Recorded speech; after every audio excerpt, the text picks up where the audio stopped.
Breaking news చూస్తున్న మేడ్చల్ మల్కాజిగిరి జిల్లాలో అక్రమ నిర్మాణాలు ఆగడం లేదు. ఒకవైపు ఆస్తుల పరిరక్షణ పేరిట హైడ్రా కూల్చివేతలు చేస్తుంటే మరోపక్క అనైతిక కట్టడాలు దర్జాగా పుట్టుకొస్తూనే ఉన్నాయి. బౌరంపేట్ రామ్జీగుంట FTL లో సన్షైన్ బిల్డర్స్ భారీ నిర్మాణం చేపట్టింది. కుంట పక్కనే ఉన్న సర్వే నంబర్ 536లో సన్షైన్ పేరిట భారీ వెంచర్ వేశారు. నిజానికి కుంట FTL పరిధిలోని కాబట్టి అక్కడ ఎలాంటి భారీ నిర్మాణాలకు అనుమతి లేదు. కానీ ఇక్కడ మాత్రం పరిస్థితులు వేరు.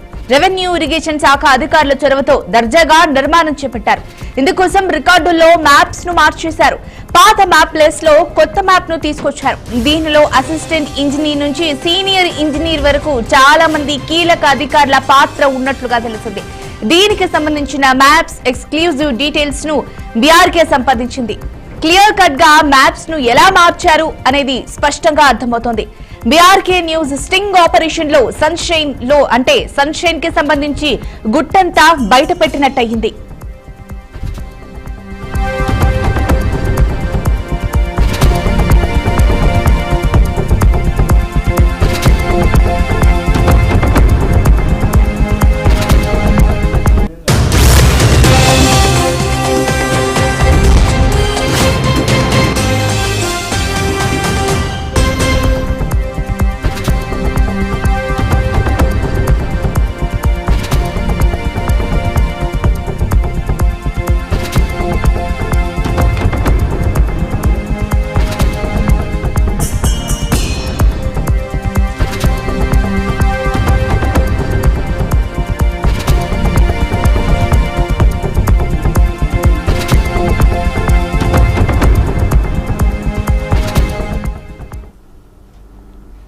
సన్షైన్ వెంచర్ నిర్మాణంపై మరింత సమాచారం మా ప్రతినిధి అంజీ అందిస్తారు. Anji, over to you. బోరంపేటలోని రామ్జీకుంట పరిధిలో ఉన్నాము. అంటే FTL పరిధిలో ఉన్నట్లు మనకు కనిపిస్తుంది. ఎగ్జాక్ట్లీ ఇక్కడ సామ్సంగ్ కంపెనీకి సంబంధించిన నిర్మాణాలు కూడా జరుగుతున్నాయి. అపార్ట్మెంట్స్ అండ్ విలాస్ యొక్క నిర్మాణాలు జరిగే పరిస్థితి దగ్గర కనిపిస్తుంది. అంటే ఈ చెరువు అంటే ఏదైతే 2013 ప్రకారం యాజ్ పర్ సర్వే మ్యాప్ ప్రకారం చూస్తే 15 ఎకరాలు ఉన్నట్లు మనకు కనిపిస్తుంది. కానీ రీసెంట్ గా మాత్రం అది 11 ఎకరాలుగా కుదించినట్లు కూడా తెలుస్తుంది. అంటే దీంట్లో ఇరిగేషన్ అధికారుల అండతోనే ఇక్కడ చేస్తున్నట్లు మనకు తెలుస్తుంది. సర్వే నెంబర్ మన దగ్గర సర్వే నెంబర్ కూడా ఉంది. దాని మీద వివరించే ప్రయత్నం కూడా చేద్దాము. ఒకసారి మనం చూడొచ్చు సర్వే నెంబర్. ఇది FTL పరిధిలో అంటే కుంట పక్కన ఉన్న సర్వే నెంబర్ 536 సన్షైన్ నిర్మాణం జరుగుతుంది. అయితే సర్వే నెంబర్ 562లో ఈ కుంట ఉన్నట్టు మనకు తెలుస్తుంది. ఒకసారి విజువల్స్ కూడా చూడొచ్చు. సన్షైన్ సంబంధించిన నిర్మాణాలు అయితే జరుగుతున్నాయి. ఇక్కడ అంటే ఇరిగేషన్ అధికారులకు తెలిసే జరుగుతుందా లేకపోతే ఇరిగేషన్ అధికారుల అండతోనే ఇక్కడ నడుస్తుంది అనేది కూడా మనకు అర్థమైపోతుంది. ఎందుకంటే ఇంత పెద్ద కుంట మనం చూడొచ్చు. ఇక్కడ ఎన్నో అంటే పశువులు కానీ వాటర్ తాగే పరిస్థితి రాను వాటర్ కూడా ఉండే పరిస్థితులు కూడా లేదు. ఎందుకంటే చెరువుని సన్షైన్ అధికారులు అయితే కంపల్సరిగా ఆక్రమించే ప్రయత్నించారు. మనం ఎక్స్క్లూజివ్ విజువల్స్ కూడా చూడొచ్చు. చెరువుకు అతి ఆనుకొని అక్కడ నిర్మాణం జరుగుతుంది. అంటే ఇది క్లియర్ గా FTL పరిధిలో ఉన్నట్లు మనకు తెలుస్తుంది. దీని మీద GHMC అధికారులు కానీ హైడ్రా అధికారులు కానీ రెవెన్యూ ఇరిగేషన్ అధికారులు కూడా దీని మీద చర్యలు తీసుకోవాలి. సన్షైన్ అక్రమంగా కడుతున్న ఇంత కట్టడాలు బోరంపేటలో జరుగుతుంటే ఎందుకు ఇరిగేషన్ అధికారులు కానీ GHMC అధికారులు కానీ హైడ్రా అధికారులు కూడా చర్యలు తీసుకోవాలి. ఇక్కడ స్థానికంగా ప్రజలైతే మనకు BRK న్యూస్ కలవడం జరిగింది. దీని మీద ఇలాంటి నిర్మాణాల మీద కఠిన చర్యలు తీసుకోవాలి. దీని ప్రకారం చూస్తే ఇక్కడ క్లబ్ హౌస్ కూడా FTL పరిధిలో ఉన్నట్లు మనకు క్లియర్గా అర్థమైపోతుంది. ఎందుకంటే నిర్మాణం ఇంత దర్జాగా నిర్మాణం చేస్తున్న సన్షైన్ కంపెనీ మీద ఎందుకు చర్యలు తీసుకోవట్లేదు. మన ఎక్స్క్లూజివ్ విజువల్స్ కూడా చూడొచ్చు.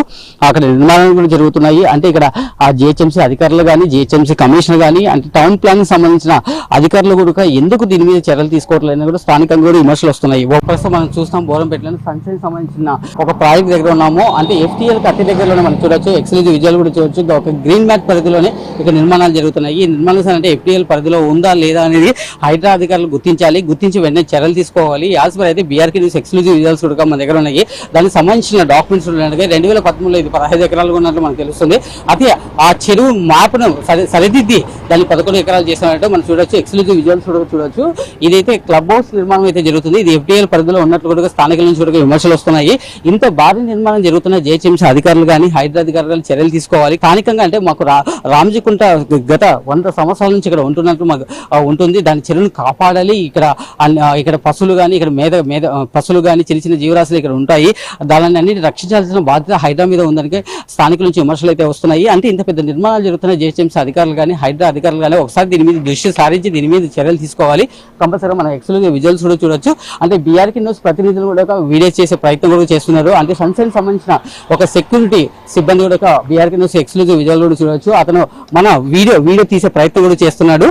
బ్రదర్ హలో భయ్యా చూడండి. అంటే ఈ విధంగా అంటే ఏదైతే మీడియాని కూడా ప్రశ్నించే మీడియాని కూడా విజువల్ తీసే ప్రయత్నం కూడా చేస్తారు. దానికి సంబంధించి వీడియో కూడా తీసే ప్రయత్నం కూడా చేస్తారు. అంటే ఇక్కడ సెక్యూరిటీ వ్యవస్థను పెట్టేసి ఇక్కడ ఎవరైతే ఇక్కడ విజువల్స్ కానీ దీనికి సంబంధించిన ఏదైనా తీస్తే కానీ ఇమీడియట్లీ ఇక్కడ సెక్యూరిటీ వ్యవస్థనే ఉంటుంది. ఇక్కడ సెక్యూరిటీ వ్యవస్థ ఇమీడియట్లీ వచ్చేసి అంటే డామినేషన్ చేసే ప్రయత్నం కూడా మీడియా మీద దాడి చేసే ప్రయత్నం కూడా చేసే విధంగా ఉన్నారు. ఇక్కడ మనం చూడొచ్చు ఎక్స్క్లూజివ్ విజువల్స్ కూడా తెలుసు. వీళ్ళందరూ ఏంటంటే ఈ సన్సైన్ సంబంధించిన నిర్మాణం సంబంధించిన వ్యక్తులు ఎవరైతే ఇక్కడ ఏదైనా విజువల్ తీసుకుంటే కంపల్సరీగా అక్కడ రావడం జరుగుతుంది. ఎందుకు తీస్తున్నారు, వీడియో ఎందుకు తీస్తున్నారు అనే దాని మీద ఫోకస్ చేస్తారు. ఎందుకంటే దానికి సంబంధించిన ఒక వ్యవస్థను అంటే క్లియర్ చేస్తారు. మన ఎక్స్క్లూజివ్ విజువల్స్ కూడా చూడొచ్చు. అంటే ఇంత పెద్ద నిర్మాణం జరుగుతున్నా కూడా హైడ్రా అధికారులు కానీ జిహెచ్ఎంసీ అధికారులు కూడా ఎందుకు చర్యలు తీసుకోలేదని దాని మీద స్థానికంగా విమర్శలు వస్తున్నా కూడా అధికారులు మాత్రం ఏ మాత్రం ఇక్కడ సైడ్ వచ్చే పరిస్థితి అంటే అందరూ మామూలు మత్తులో మునిగిపోయారనేది కూడా క్లియర్ గా మనకు అభిప్రాయం.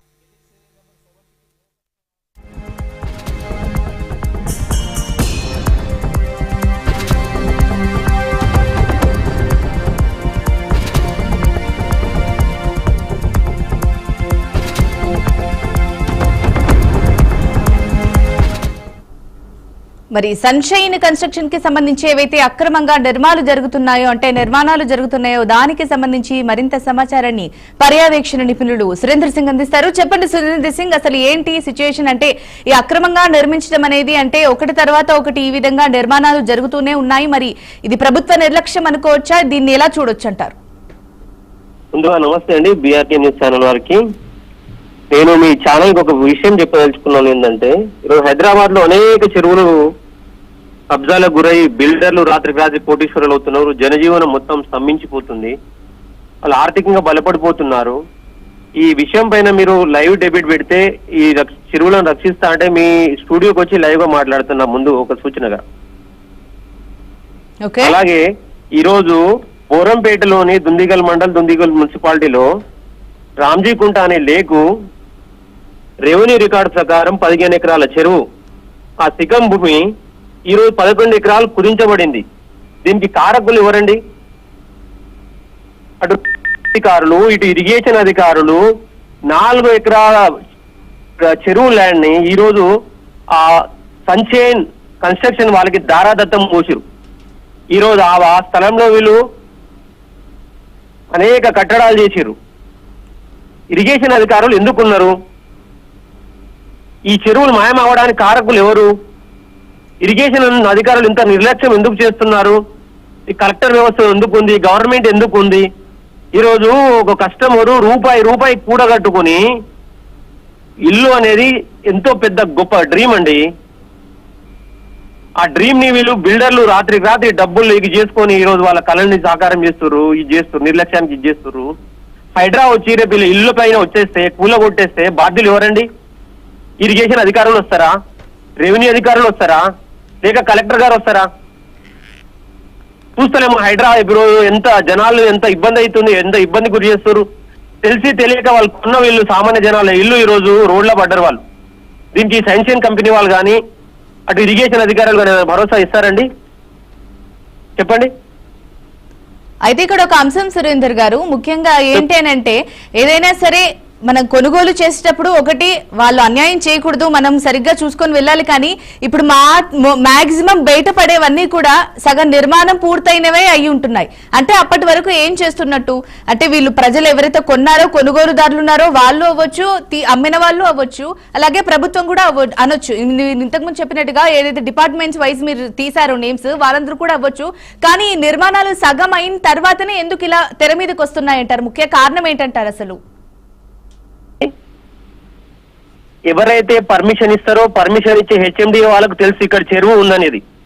ఎవరైతే ఇరిగేషన్ ఎన్ఓసి ఇస్తారో ఈరోజు వీళ్ళు చెరువును ఎంక్రోచ్మెంట్ చేస్తారు అని వాళ్ళకి పూర్తి అవగాహన ఉండి పూర్తిగా వాళ్ళకి ఏ విధంగా సహాయం చేయాలి, వాళ్ళకి ఏ విధంగా లబ్ధి చేకూరాలి బిల్డర్లకు అనేది పూర్తిగా ఇరిగేషన్ అధికారులకు రెవెన్యూ అధికారులకు కన్సల్ట్ హెచ్ఎండి వాళ్ళకి తెలిసి కూడా ఈరోజు జనాల్ని ఈరోజు సామాన్య ప్రజల్ని ఎంత మోసానికి గురి చేస్తున్నారంటే వీళ్ళందరూ కలిసికట్టుగా ఒక వ్యక్తిని రోడ్డు మీద వేయడానికి కారకులు అధికారులే అండి. అధికారులు ఇప్పుడు జనాలు వచ్చేసి అధికారులకు డైరెక్ట్ డబ్బులు ఇవ్వడానికి కుదరదు కదా. ఒక రియల్ ఎస్టేట్ కంపెనీకి సపోర్ట్ చేస్తే వాళ్ళకి లక్షల డబ్బులు ఇచ్చేసి ఈరోజు అవినీతి పాల్పడుతున్నారు వాళ్ళు. ఈ విధంగా జనాల్ని మోసం చేసుకుంటా ఇప్పుడు రాత్రికి రాత్రి బిల్డింగ్లు ఎట్లా తెలుస్తున్నాయంటే జనాలకు తెలియదు. వాళ్ళు చూపించే పేపర్లు ఒకటి, అక్కడ జరిగే ఆక్రమణలు ఒకటి. రైట్, థ్యాంక్ యూ సురేందర్ గారు. అలాగే మీరు ఇంతకుముందు స్టార్టింగ్ లో చెప్పినట్టుగా ఒక డిబేట్ లాగా తీసుకొని ఫ్యూచర్ లో మనం ఒక డిబేట్ లాగా చేసే అవకాశాలు ఉన్నాయండి. నేను మా టీంతో మాట్లాడతాను. థ్యాంక్స్ సో మచ్ అండి.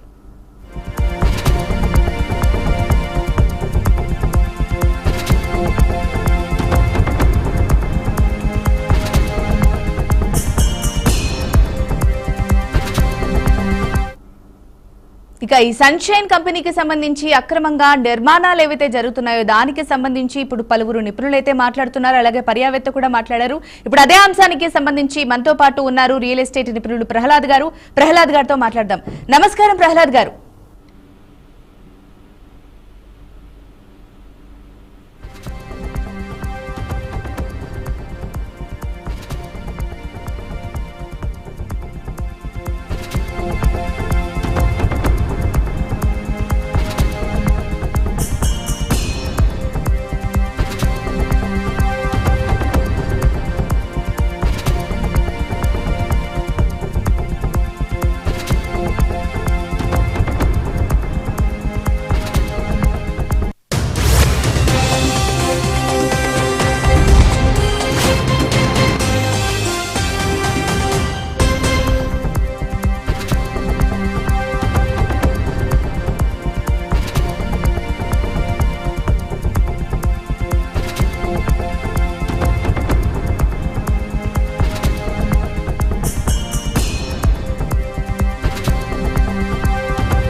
మేడ్చల్ మల్కాజ్గిరి జిల్లాలో అక్రమ నిర్మాణాలు ఆగడం లేదు.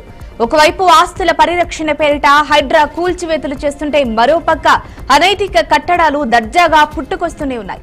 బౌరంపేట్ రామ్జీకుంట ఎఫ్టీఎల్లో సన్షైన్ బిల్డర్స్ భారీ నిర్మాణం చేపట్టింది.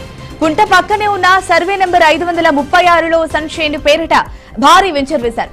నిజానికి కుంట ఎఫ్టీఎల్ పరిధిలోని కాబట్టి అక్కడ ఎలాంటి భారీ నిర్మాణాలకు అనుమతి లేదు. కానీ ఇక్కడ మాత్రం పరిస్థితులు వేరు. రెవెన్యూ, ఇరిగేషన్ శాఖ అధికారుల చొరవతో దర్జాగా నిర్మాణం చేపట్టారు. ఇందుకోసం రికార్డుల్లో మ్యాప్స్ ను కూడా మార్చేశారు. దీనికి సంబంధించి మరింత విశ్లేషణ అందించడానికి మరి ప్రహ్లాద్ గారు ఉన్నారు. ప్రహ్లాద్ గారితో మాట్లాడదాం. నమస్కారం ప్రహ్లాద్ గారు. నమస్తే అండి. ప్రహ్లాద్ గారు చెప్పండి, మరి ఈ విధంగా ఈ ఎవరైతే అక్రమ నిర్మాణదారులు ఉన్నారో, ముఖ్యంగా కంపెనీలు వేరైనప్పటికీ కూడా ఇవి జరుగుతూనే ఉన్నాయి మాటి మాటికి. గత 2-3 నెలల్లో చూసుకుంటే కనుక మరి దీన్ని ఎలా చూడొచ్చు అంటారు? ముందుగా మెయిన్ ఈ సన్షైన్ కి సంబంధించి మొట్టమొదటిగా మీరు దీన్ని దృష్టిలో తీసుకోవడం అనేది చాలా ఇంపార్టెంట్ అండి. ఎందుకంటే ప్రజల్లోకి వెళ్ళాలంటే మీడియానే ఒక మార్గం కాబట్టి ఇటువంటి కంపెనీలు ఎఫ్టీఎల్ పరిధిలో కట్టడం అనేది చాలా అన్యాయం అండి. ఎందుకంటే మొన్నటిదాకా పాపము ఒక మధ్యతరగతి కుటుంబం వ్యక్తి ఒక ఇల్లు కట్టుకోవాలంటే ఒకటే జీవిత కాలంలో ఒకటే ఇల్లు కట్టుకుంటారు. అటువంటి ఇల్లుకి బ్యాంక్ లోన్లు ఇవ్వడము ఇవన్నీ చేసి అంటే వీళ్ళ ఇక్కడ క్లారిటీగా కనిపిస్తుంది. యాక్చువల్ గా ఆ రామ్జీ కుంట తీసుకుంటే కనుక ఆల్మోస్ట్ 16 ఎకరాల చిల్లర ఉంది. కానీ ఇప్పుడు మ్యాప్ చూసుకుంటే కనుక అది 11 ఎకరాలు 25 గుంటలు కనిపిస్తుంది. మరి మిగతా 4 ఎకరాలు 5 ఎకరాల చిల్లర ఎక్కడ పోయిందనేది అధిష్టానం మన రెవెన్యూ డిపార్ట్మెంటే నిర్ధారించాల్సి వస్తుంది. ఇప్పుడు ఇక్కడ క్లియర్ గా కనిపిస్తుంది ఏంటంటే మ్యాప్స్ తారుమారు చేయడం జరిగింది అనేది ఒక క్లారిటీ ఆఫ్ అయితే ఇది ఉంది మనకు, విత్ ప్రూఫ్స్ ఉన్నాయి. కాబట్టి మీరు దాని మీద యాక్షన్ తీసుకొని ప్రజల్లో ఇంకా గట్టిగా తీసుకెళ్లి ఇక్కడ కన్స్ట్రక్షన్ దాన్ని కొనకుండా చేయాల్సిన బాధ్యత మీడియాకు ఉంది. ఎందుకంటే న్యాయబద్ధంగా ఏదైతే ఉందో దాన్నే ఎంకరేజ్ చేయాలి తప్ప అన్యాయం చేసే వాళ్ళ దాన్ని మీరు ఎంకరేజ్ చేయడం అనేది మాత్రం కరెక్ట్ కాదు. అదే ప్రహ్లాద్ గారు, మరి ఈ అంశానికి సంబంధించి ఈ అక్రమ అంటే నిర్మాణానికి సంబంధించి కూడా చాలా తప్పిదాలు ఉన్నాయి. అంటే నిబంధనలు పాటించకుండా ఏవైతే చెప్పారో అవి పాటించకుండా అవన్నీ తుంగలో తొక్కేసి నిర్మాణాలు జరిపినట్టుగా తెలుస్తోంది. మరి దాన్ని ఎలా చూడొచ్చుంటారు? ఏం లేదండి, సింపుల్ గా ఇప్పుడు ఇది లోకల్ గా వీళ్ళు ఇరిగేషన్ డిపార్ట్మెంట్ వాళ్ళు మ్యాప్ చేంజ్ చేశారనే క్లారిటీ కనిపిస్తుంది. కాబట్టి దీన్ని ఇంకా పెద్ద ఎత్తున తీసుకెళ్లాలంటే నేషనల్ గ్రీన్ ట్రిబ్యునల్ అని ఉంటుందండి. ఇది సెంట్రల్ నుంచి ఉంటుందన్నమాట.